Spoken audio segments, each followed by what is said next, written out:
I see trees of green. Pablo Carro, bueno, la consulta estaba planteada del bloque anterior, ¿no? Frente a esto que parece ser un gobierno inamovible en sentido de sus políticas, cómo los sectores de la oposición pueden llegar a tener un criterio en común, teniendo en cuenta sobre todo los pasados individuales, ¿no? Es decir, Massa, por ejemplo, en su momento apoyando e inclusive yendo a una reunión de Davos con el presidente Macri recién asumido, Pichetto, el senador nacional, que alguna vez fue hipercristinista desde el Senado, sí, digamos, teniendo una posición de aceptación a leyes muy importantes de la primera etapa del gobierno Macri, y en este momento como que todos, me decía un amigo del PRO hace muy poco, nosotros reconocemos debilidades, pero a veces los peronistas son como muy evidentes cuando huelen sangre, ¿no? Es decir, de pronto vos ves que se empiezan a juntar gente que en su momento apoyaba al gobierno de Macri y ahora está, digamos, partiendo aguas, pero sí, hacia sectores que criticaban, como por ejemplo el cristianismo ortodoxo. Bueno, sí, ¿realmente eso puede dar lugar a una alternativa o no? Mira, si te fijas, hay dos posiciones que se mantienen más o menos firmes. El gobierno con su proyecto y con su claridad hacia dónde quiere ir, y creo yo, cierta oposición, la que dirige Cristina, que ha estado en una oposición clara y frontal. Los que han variado son los que decían que había que darle gobernabilidad y acompañaron el pago de los fondos buitres o acompañaron el saqueo de los jubilados, y que ahora, a medida que nos vamos acercando a las elecciones y que el proyecto de Cambiemos empieza a desgranarse, tienen que reubicarse para seguir existiendo en el mapa político. Me parece que nosotros tenemos una discusión en qué tipo de unidad necesitamos para enfrentar el macrismo. Si la unidad es una unidad de todos adentro de la bolsa, porque lo único que importa es llegar al poder, la verdad es que yo no estoy interesado en ese tipo de unidad. Tiene que ser una unidad que tenga un contenido, y ese contenido tiene que ser un programa que es sencillo, porque tampoco tiene que ser con tantos puntos, pero que claramente tenga una línea política antineoliberal. Yo digo, hoy estuvimos otra vez, yo estoy cumpliendo aquí una promesa de campaña, que era que iba a volver cuando no fuera un año electoral. Estuve, igual que en campaña, en una fábrica de pelotas de fútbol, de pelotas en general. Y la verdad que me decía que había tenido reuniones con muchos funcionarios del gobierno, de los cuales el dueño de la fábrica me confesaba que era amigo personal, y que solo con que le aseguraran una cuota del 5 al 10% de la producción nacional de pelotas, solucionarían el problema de la industria local, y no logran conseguirlo. Ahí hay una concepción muy clara del gobierno de Cambiemos, que es de apertura de importaciones, aunque eso implique la destrucción de las economías locales. Claro, porque pasa que ellos tienen, digamos, el gobierno tiene la idea de que la apertura de las importaciones busca favorecer al ciudadano común, el ciudadano que de pronto ve que un televisor fabricado en el sur argentino, en Neuquén o en Ushuaia, sale 20.000 pesos, sí, seguramente un televisor que venga de Taiwán, el mismo supuestamente le va a salir 5.000 pesos, sí, traduciéndolo en dólares, etcétera, sí, etcétera. Sí, digamos, sí, ellos sostienen de que la competencia sería como una especie de efecto beneficioso para el consumidor. Y por eso abren las importaciones. Sí, pero no se lo ve concretamente. Ellos piensan en la circulación del dinero en el mundo y creen que el dinero tiene que circular libremente y que no tiene que haber fronteras para el dinero. Yo entiendo que la política tiene que ser pensada sobre las personas y los seres humanos. Si podemos comprar todo más barato de afuera, está bien. Ahora, el trabajo es afuera. Entonces, para poder comprar barato afuera, claro, hay que ir a vivirse a otro país donde se producen esos productos. De la única manera que podemos pensar un proyecto nacional, un proyecto de país que contenga a todos los argentinos es generando trabajo. Y para generar trabajo hay que evitar la competencia extranjera, porque es la única manera y porque es lo que hacen todos los países, sino porque es que nos cuesta a nosotros exportar ciertos productos que algunos países protegen sus industrias. Francia concretamente, no quiere comprar carne porque quiere vender su propia carne, defiende la producción de sus granos. Norteamérica está haciendo lo mismo, todos los países centrales están en esa política y nosotros estamos con un discurso viejísimo que es el de la apertura de importaciones. ¿Sí? Vos fíjate, porque si a eso encima le sumás la suba de las tarifas, ¿quién compite? Esos países de los que estamos hablando, Francia, Estados Unidos, Canadá, subsidian su energía porque es la manera de volver competitivas a sus industrias. Y de hecho, a diciembre del 2015, Chile, que es un país de referencia, subsidiaba más la energía por habitante que la propia Argentina. O sea que había un discurso ahí medio velado de que no se podía continuar con los subsidios, pero hacer eso lo que hace es desarticular nuestras posibilidades de por futuro. Ejemplo, el tema de lo que es subsidio al consumo, hay algo que siempre fue muy enojoso y que tiene que ver, por ejemplo, con el tema del cuadro tarifario, y es este viejo debate acerca de que los porteños pagaban por la luz 50 pesos, la misma cantidad de kilowatts, un habitante de Córdoba pagaba 800. Sí. Entonces, digamos, esa asimetría en la asignación de los subsidios causaba un enojo lícito, ¿no? Sí, Digamos, pero dando marco justamente a una reforma que debía hacerse. Ahora, quizás la metodología de esa reforma es lo que hay que protestar. yo diría, ahí hay dos o tres cosas para señalar. Una, que en el caso de la electricidad eso no es así. Camesa vendía la energía, lo que se subsidiaba era la venta de Camesa a todo el país. Córdoba la distribuidora cobraba a nivel nacional, para explicarle a la gente. Exactamente, Córdoba compraba electricidad al mismo precio que Buenos Aires. Era una decisión del gobierno de Córdoba y de la empresa provincial de energía levantar los precios y hacer local. El encarecimiento. En el caso de la electricidad es local. En el caso del transporte estoy de acuerdo con vos, se subsidiaba el transporte, se sigue haciéndolo, el subte, el colectivo en Buenos Aires, Gran Buenos Aires y no en Córdoba, pero no en el caso de la energía eléctrica. En el caso del gas, ahí también es cierto, hay aumentos que son tremendos, pero yo creo que no es tanto el problema de subsidios, que sí era un asunto, sino que liberaron el precio. Hoy esas grandes empresas fijan el precio que quieren y te aumentan la nafta a precios internacionales cuando el costo de producción es nacional.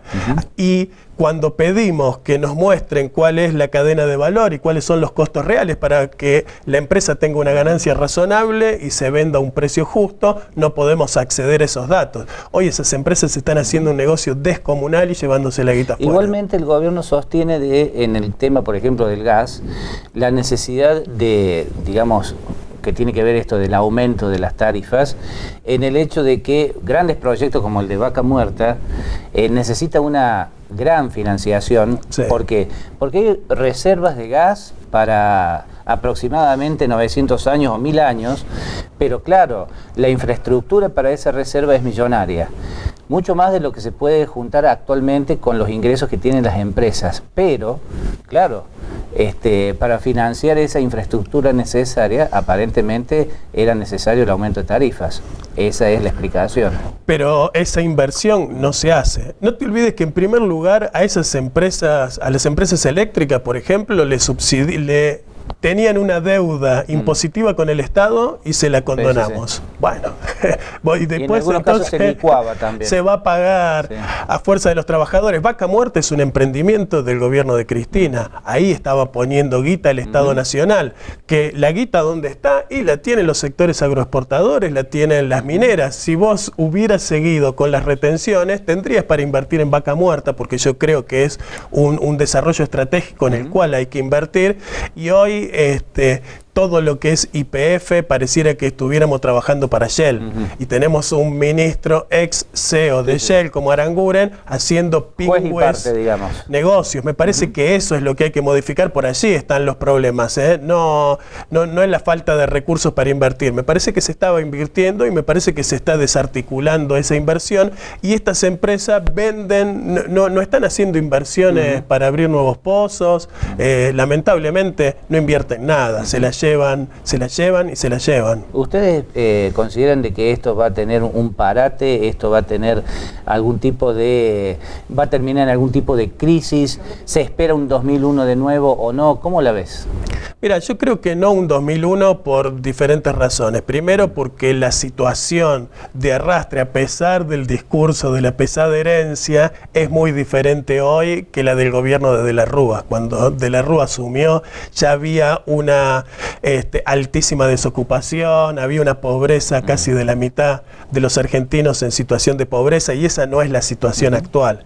Y por otro lado, en aquel momento era el tiempo en el que se habían muerto las ideologías y donde no había otras referencias mundiales ni otros proyectos alternativos. Nosotros venimos de un proyecto relativamente exitoso y los propios argentinos que hoy están sufriendo las consecuencias de esta política económica tienen la experiencia de que no hace mucho estaban bastante mejor. O sea que a mí me parece que la salida va a venir por otro lado. Si bien es cierto que a la larga estas políticas van a llevar a una situación de crisis social importante, a mí me parece que la misma política va a resolver eso de aquí al 2019. Y me parece que no estamos en una situación tan grave como para un estallido, sobre todo con este crédito ahora del Fondo Monetario le va a dar aire para continuar un tiempo más. ¿Vos creés que la figura de Cristina con una pretensión de volver a ser presidente o volver a candidatearse, digamos, está impidiendo de que la oposición se una? No. Yo veo a Cristina muy bien puesta en la idea de que es necesario construir una oposición